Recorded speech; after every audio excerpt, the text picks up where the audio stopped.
salamat sa pagpunta sa grand reopening ng ating minamahal na simbahan. At sa araw po nito ay gusto ko rin po magpasalamat sa pagluklok niyo po sa akin sa Kongreso. Si Totoy! Uy! Si Totoy! Ay! Toy! Hey. Hindi na kami uulit. Toy, baka makatingin kami ng bulpidi gwapo. Siguraduhin nyo lang yun. Maraming salamat. Ang bro. Ay, salamat, nanay. Okay na po, nanay. May nakapilap. Sige. Diba sinabi ko sa'yo, wala dapat makalapit sa akin na tao.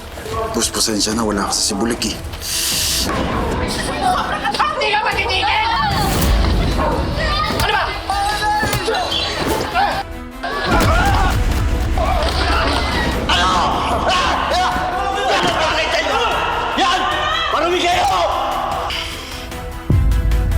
I have a job para sa lahat ng mga runner natin sa Manila area. Bibigyan ko ng 50,000 reward ang sino man makakalocate sa taong to. And I want him alive. Kami na pong bahala magpalibing sa asawa ninyo. At lahat pa ng gagastusin para makapagsimula kayo ulit. Ang pamilya po namin at si Congressman Dwayne Perez ang bahala sa inyo, sa pamilya nyo. Chief! Napadalo kayo. It's collection day.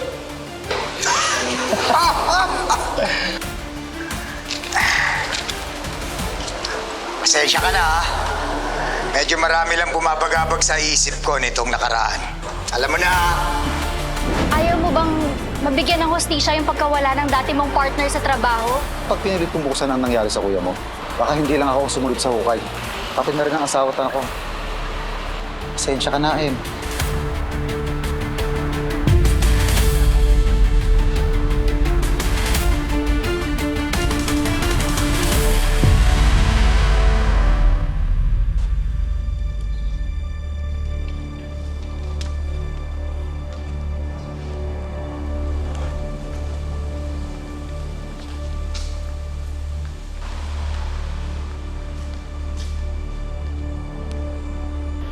Hello, Papa? hello.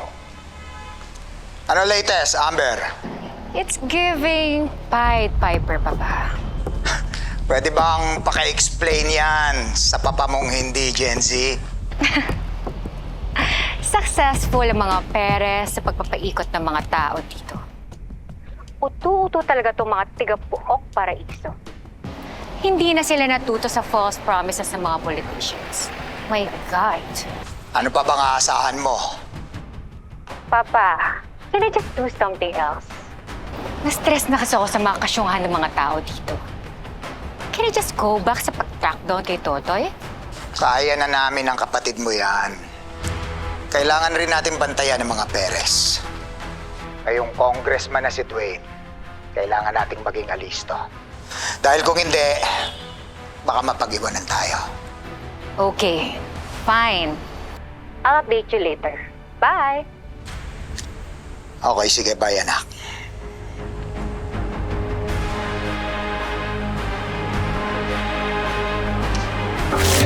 Isa puso ang pagkamandir ng bahay. Isa puso ang handa. Ilabas sa mga kalasag, huwag kang karagarag humanda kung pumalag. Hindi mo ba nakikita yung mga nasa laot? Ano ba lang yung nagdala-dala yung mga salot? Mga katawan na katapal ng bakal. Wala tayong labang kung kawa sa kawal. Pero ba sama-sama natin palibutan? Ewan ko na lang kung hindi sila kilabutan. Patalas yung mga panatalaraw. Sumigaw wag kang lumay kumalaw. Siya ang magiging naso kapag kanilang baliting malaki ng palaso. Wala mong pumatay, pasulungkat. Hintay ka lang ng mga gimbal.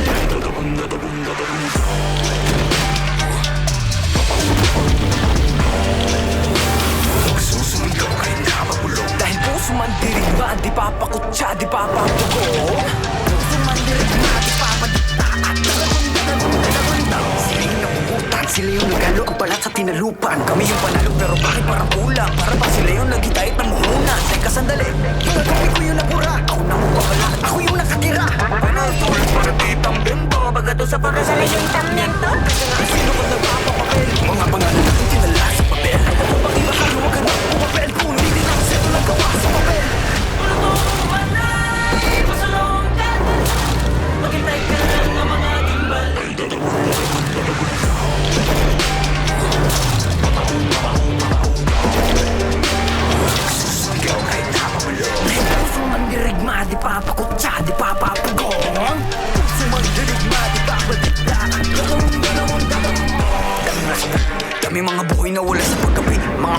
mailib ang mga labi, pero may dalawang lubid ang nakapuko na mithi. Pagdating ng bukang liwayway sa wakas ay nakaiwawagayway na rin at nagawang bituin at isang araw. Sa wakas tayo rin nakaisang araw, pero di natin namamalaya, meron na palang ugnay. Magpalit ka mayaman na nako. Ngayon di mo ba nakikita yung mga naslaon? Bago magpunta lang pala yung mga salo. Maghintay ka lang ng mga Tadagong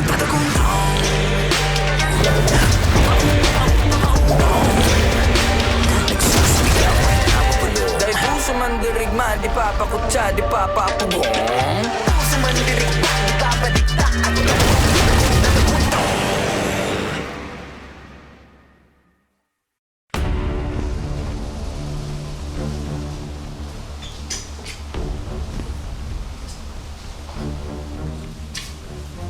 Siguro naman nakapagmilay-nilay ka na, Bulik. Silvio, nagsasabi po ako na totoo, Silvio. Badiot lang po ako, wala po akong alam. Saan pinapahanap ni Dwayne si Totoy sa Maynila? Nagsasabi po ako na totoo, Silvio. Silvio! Silvio! Nagsasabi po ako na totoo. Mukhang nauuhaw ka na eh. Kaya hindi ka makapagsalita. Silvio, maniwala po kayo sa akin. Nagsasabi po ako na totoo, badiot lang po ako, Silvio. Sige, uminom ka muna para mahimasmasan ka.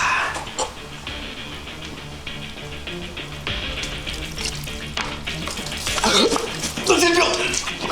Silvio! Silvio! Ayan. Siguro naman napreskohan ka na ngayon at magsasalita ka na. Nagsasabi po ako na totoo, Silvio.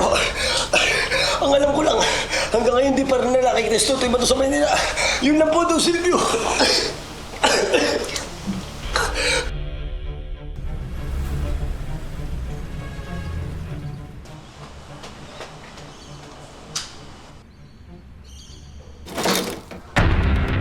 Sino yan? Lumabas ka dyan! Isa! Dalawa! Tatlo! Lumabas ka! Huwag niyo po akong sasaktan. Anong ginagawa mo dyan? Pasensya Lumabas ka na na po. dyan! Naghahanap lang naman po ako ng matutulugan. Mas delikado dyan. Umalis ka na dyan. Eh, Sige na, lumabas ka na. mas delikado po sa kalye eh. Sa kalye? Nasaan yung pamilya mo? Pwedeng lumabas ka na dyan para makapag-usap tayo ng maayos. Kuya, please, ayoko na pong bumalik sa kalye. Ayoko na pong magpalaboy-laboy. Please, kuya, para awan niyo na po. Pag po kasi bumalik ako dun, baka di na po ako magtagal.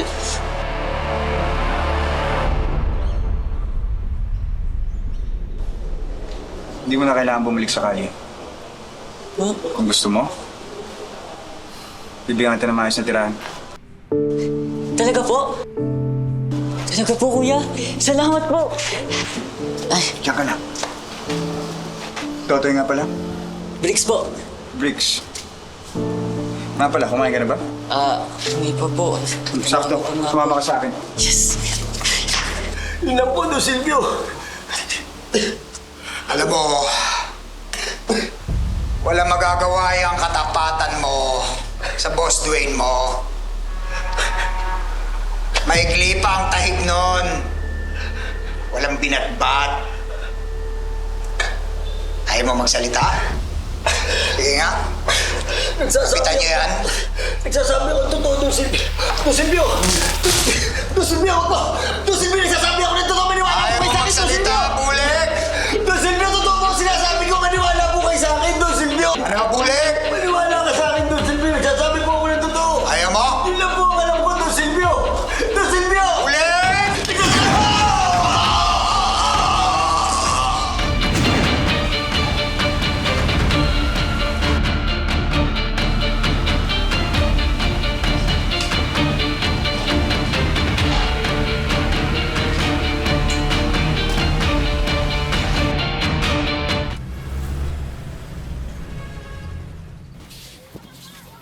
Oh, Jet, kain na.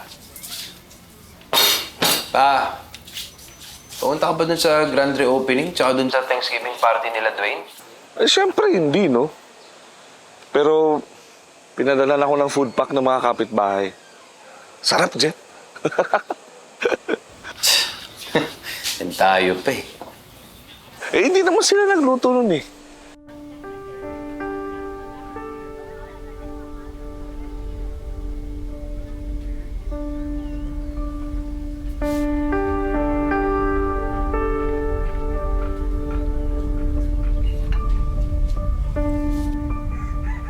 Pero alam mo, kaya lang ginagawa ng mga Perez yan para magpalakas laban sa mga Kastilyo eh. Ito na mga kabayan natin, utong-uto eh. Paalam mo sa totoo lang, kung alam ko lang na magiging ganun kasama si Dwayne, sana hindi ko na sinuportahan yan eh. Diba? Tingnan mo, nanalo parang congressman. Alam mo pa, sa totoo lang, naahawa na ako sa Paraiso. Tingnan pa, na-stress ako sa mga binabalita mo sa akin, babay na. Eh, Nak, kailan ba kayo babalik dito? Miss ka na namin eh. Pa, miss na din po kita, ha? Malapit na po, wag po kayo mag-alala. Sige na pa, I love you! Bye-bye! Nak. Ingat kayo dyan. Sige po, sige po.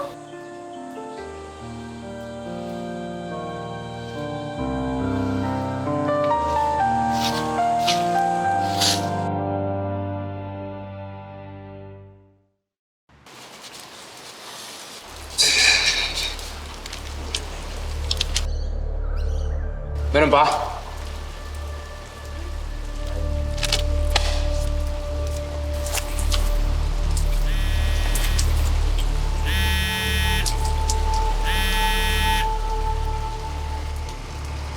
Insan, Mason, give me something good.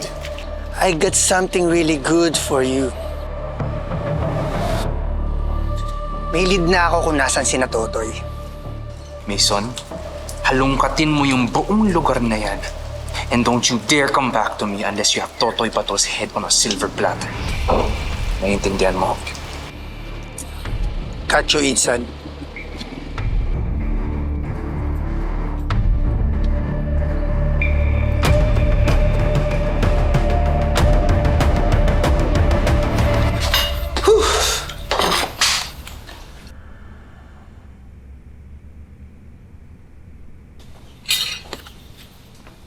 Kain na.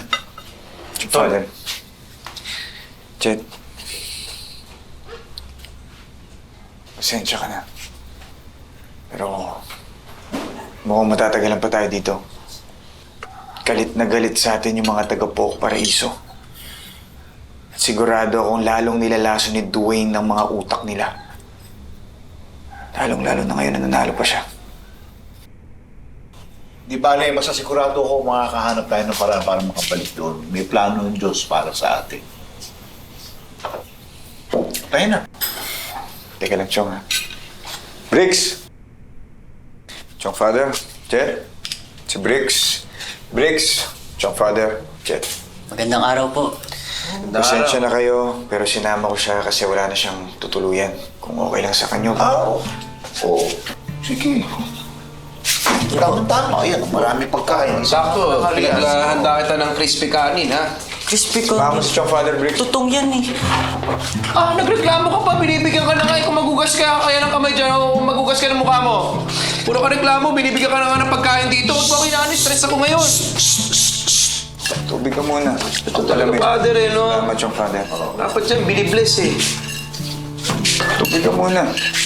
Thank you po.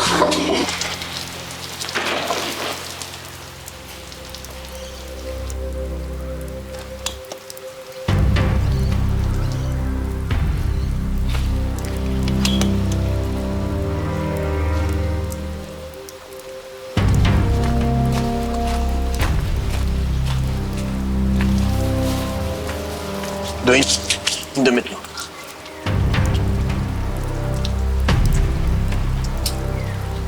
Gagawin ko dito.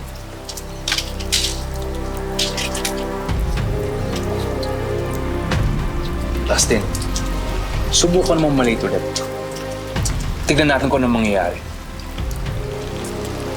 Pulutin mo to.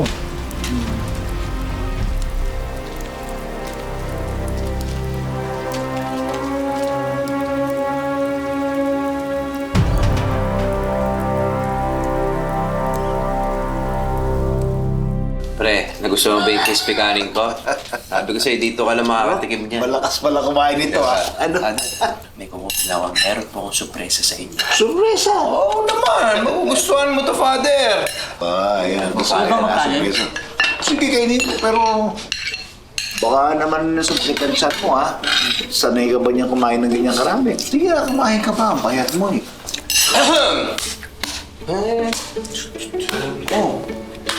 Father, ito na po. Dahil ito po ang unang naming sweldo ni Totoy sa aming unang trabaho. At mawawalan na po tayo ng problema sa pambayad kay Aling Dory. Kaya ito na po ang aming ampa. Salamat. Ano naman, Father? So, Father, ito po yung ambag ko. Pasensya na po kayo, ah. Medyo konti lang. Bawi po ako sa susunod na buwan. Oo nga, ito lang. Tuy, di ba pareho naman ang trabaho niyo? Bakit? Kalahati lang to, ah. Father, parang wala ka naman bilib sa akin. Kay Jet, di ba akong paborito mo? Paano, itong si Totoy, kala mo bata, araw-araw, may sakit, absent ng absent. Wala akong masipag dito, Father, di ba? Yun naman pala.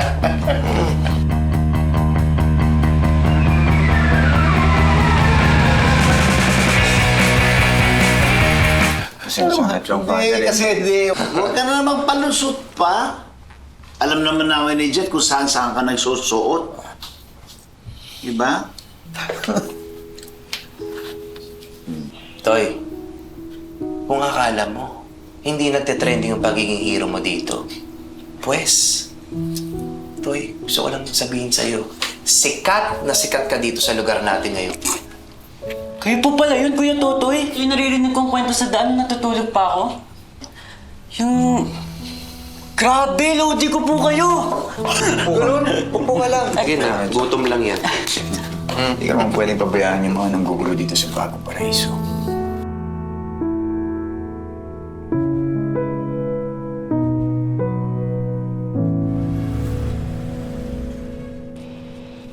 Nayo, mga pandagdag sa gastusin sa bahay. Nak, sabi mo na yan. Huwag na. Meron pa ako dito. Saka alam ko naman meron kang pinag-iipunan eh. Sige, pero tatago ko muna, Nay, ha? Basta sa'yo to. Kapag kailangan mo, kunin mo lang sa akin kapag kailangan na. Oo. Alam mo na, mas gusto ko na matupad mo yung mga pangarap mo. Okay na ako doon. Nakita ko si Totoy at Jet. Sila Totoy? Nandito sa Maynila? Anong ginagawa nila dito? Hindi ko rin alam, Nay. Nung nakita ko sila, nagulat na lang ako, tapos bigla ako nagtago. Hindi ko alam kung kaya ko ba silang harapin ngayon. Ang tagal na rin simula nung huli kami nag-usap, di ba? Alam mo, Nak, bata pa kayo. Alam ko na may gusto ka kay Totoy. Halata naman eh. Tsaka alam mo, pinagdaanan ko lahat yan. Kaya alam ko. Ang sabihin mo, bumalik lahat yung feelings mo sa kanya nung nakita mo siya kanina.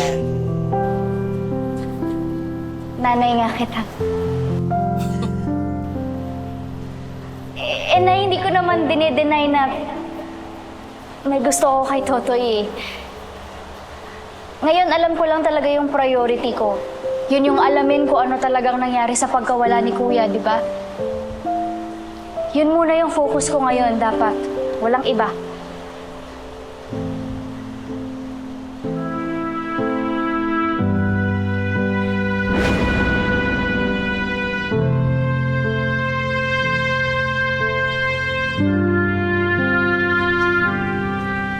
Eh bakit parang hindi ka masaya?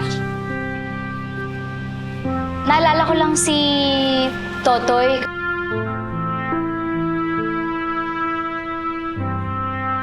Kumusta na kaya sila, no? Kumusta na kaya siya?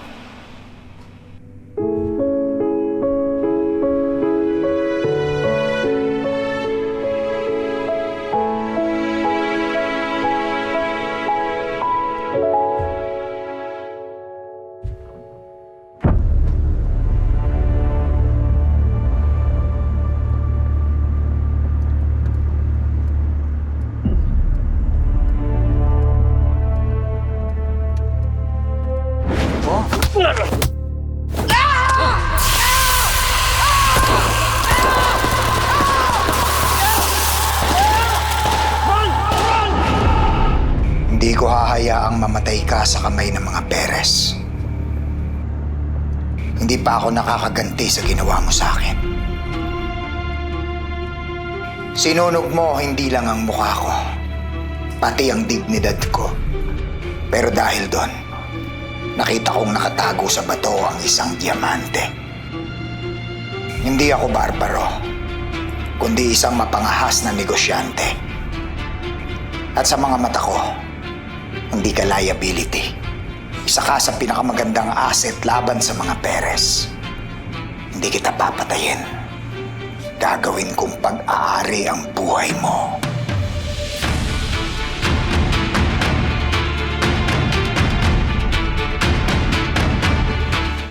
Chong,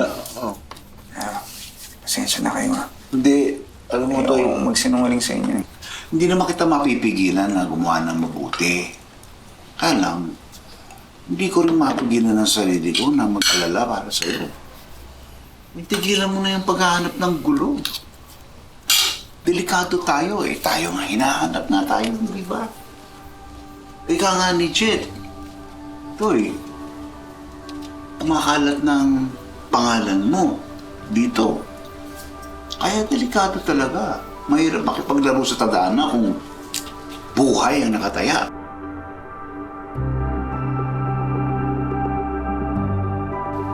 So, Father, sanay na po ako makipaglaro sa tadhana. Hindi na po ako takot.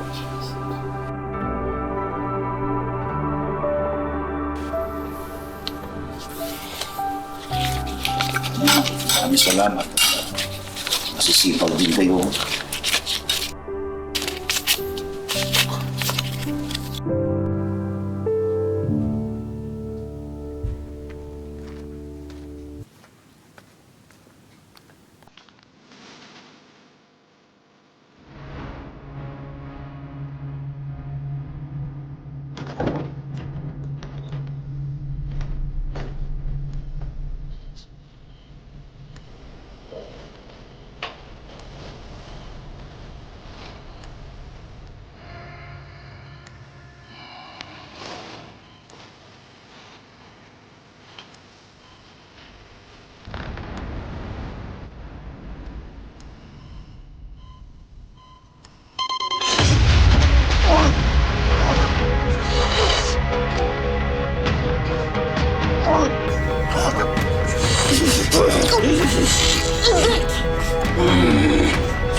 Dali! Si Don Pedro!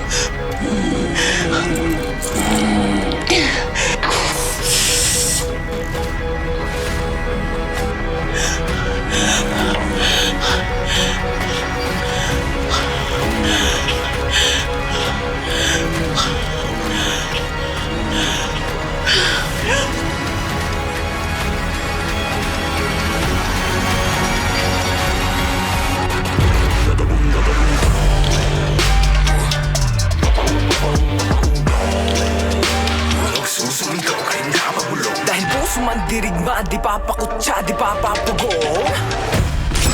Masaya na ko. Nanalo siyang congressman ng Pook Paraiso.